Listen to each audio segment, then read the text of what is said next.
শেষ যে প্রস্তুতিটি সেটির যে প্রচেষ্টাটা আসলে সেটি চালাচ্ছেন, তারা চেষ্টা করছেন শেষ প্রস্তুতিটুকু নেওয়ার জন্য, শেষ প্রস্তুতিটুকু নিয়ে পরীক্ষার হলে প্রবেশ করার জন্য। এবং আমরা যেমনটি দেখলাম আসলে এইবারকার নির্দেশনার ক্ষেত্রে কলম এবং যাবতীয় কাগজপাতি ছাড়া ভিন্ন কোনো কিছু নিয়ে আসলে প্রবেশ করতে পারবেন না, এমন নির্দেশনা কিন্তু খুব কড়াভাবে দেওয়া হয়েছে। এবং যেমনটি দেখলাম আসলে যে কোনো মুহূর্তেই কিন্তু উপদেষ্টা মহোদয় বলেছেন যে তারা আসলে আসবেন। আমরা প্রতি বছরই যেমনটি দেখি, আমরা তাদেরও কিছু বক্তব্য নেওয়ার চেষ্টা করব, তাদের মতামত। কিন্তু গার্ডিয়ানদের বক্তব্য আমরা নিয়েছি, তারা আসলে বলেছেন যে তাদের এবার যেহেতু শুক্রবার, সেক্ষেত্রে রাস্তাঘাটে খুব একটি জ্যামের পরিস্থিতি তাদের হয়নি। প্রত্যাশা করছেন যে শিক্ষার্থীরা যাতে আসলে ভালোভাবে পরীক্ষা দেন এবং পরীক্ষা দিয়ে আসলে ভালো একটি প্রত্যাশিত রেজাল্ট করেন, এমন প্রত্যাশা নিয়েই আসলে তারা এখানে এসেছেন। আমরা যদি একটু কয়েকজন গার্ডিয়ানের সাথে একটু কথা বলার চেষ্টা করি, উনি আছেন, ওনার সাথে একটু কথা বলি। হ্যাঁ, সেক্ষেত্রে আসলে আমরা একটু তাদের কাছে আসলে জানতে চাইবো যে তাদের যে আজকের এই যে বাচ্চাদেরকে নিয়ে আসা এবং সর্বশেষ একটা স্বপ্ন নিয়ে আসলে তাদের সন্তানদেরকে বড় করা, সব মিলে মেডিকেল ভর্তি পরীক্ষায় ভর্তি যুদ্ধের জায়গা থেকে এসে সর্বশেষ এসে আসলে গার্ডেনদের এই যে সর্বশেষ প্রস্তুতি এবং প্রস্তুতির জায়গা থেকে ম্যাম, আর তো মনে হয় 1 থেকে 1.5 ঘন্টা বাকি, মনে হয় 9:30টার ভিতরে আসলে প্রবেশ করতে হবে, তেমনটি জানেন। এবং প্রস্তুতিও প্রায় শেষের দিকে।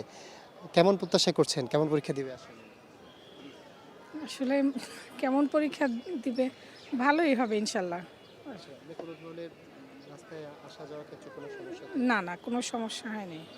দীর্ঘ একটা সময় পড়াশোনা করতে হয় এবং দীর্ঘ সময় পড়াশোনা করে সবার বাবা মায়ের স্বপ্ন থাকে যে আসলে এই পরীক্ষাটা দিয়ে মেডিকেল উত্তীর্ণ হবে বা ভিন্ন কোনো বিশ্ববিদ্যালয়ে চান্স পাবে। আপনার আসলে কেমন? সব বাবা মায়ের যেরকম আশা, যেরকম প্রত্যাশা, আমারও তো সেই রকমই প্রত্যাশা।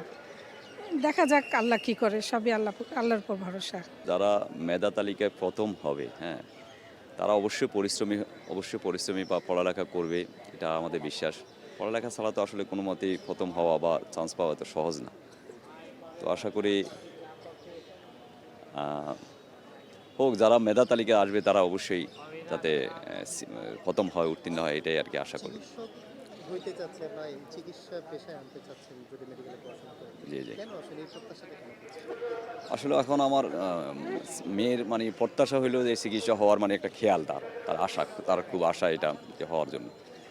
তো যাই সব মিলিয়ে আল্লাহ যদি সহায়তা করে তো অবশ্যই আসবে ইনশাল্লাহ। আপনি কি মনে করেন যে চিকিৎসক হয়ে দেশের সেবা করবেন? না, আমি তো অবশ্যই সেটাই তো চিন্তা করতেছি যে চিকিৎসা হয়ে যাতে কোনো মানে আমরা যেভাবে দেখতেছি আর কি, চিকিৎসকরা যেভাবে মানে এটা একটা পেশা হয়ে গেছে, এটা কিন্তু পেশা এরকম হয়েছে যে কমার্শিয়াল মতো এটা হয়ে গেছে, কিন্তু এটা আসলে চিকিৎসাটা একটা সেবামূলক রাখতে হবে যাতে মানুষের কল্যাণে আসে, উপকার হয় যাতে।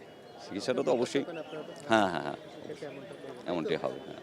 সরকারি বেসরকারি মিলে মেডিকেল ডেন্টাল কলেজ মিলে প্রায় 13,051টি আসন রয়েছে। এর মধ্যে বেসরকারি মেডিকেল কলেজের মধ্যে রয়েছে প্রায় 5,100টি আসন এবং ডেন্টাল ইউনিটে রয়েছে প্রায় 545টি আসন। বেসরকারি মেডিকেল কলেজে আসন রয়েছে প্রায় 6,001টি এবং ডেন্টাল কলেজে প্রায় 1,405টি আসন রয়েছে। এমবিবিএস কোর্সে মোট 11,101টি এবং বিডিএস কোর্সে মোট 1,950টি আসন রয়েছে।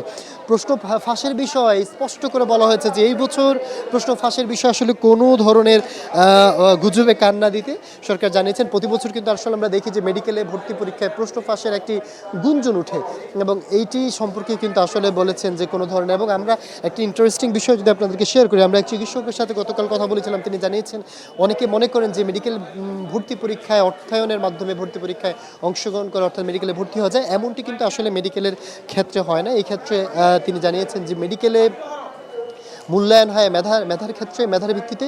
সেক্ষেত্রে যিনি মেধাবী এবং যার মেধা তালিকায় যিনি উত্তীর্ণ হবেন তিনি শুধু কেবল মেডিকেল ভর্তি পরীক্ষায় আসলে অংশগ্রহণ করতে পারবেন এবং এই সেবামূলক কার্যক্রমে আসলে তিনি অংশগ্রহণ করতে পারবেন।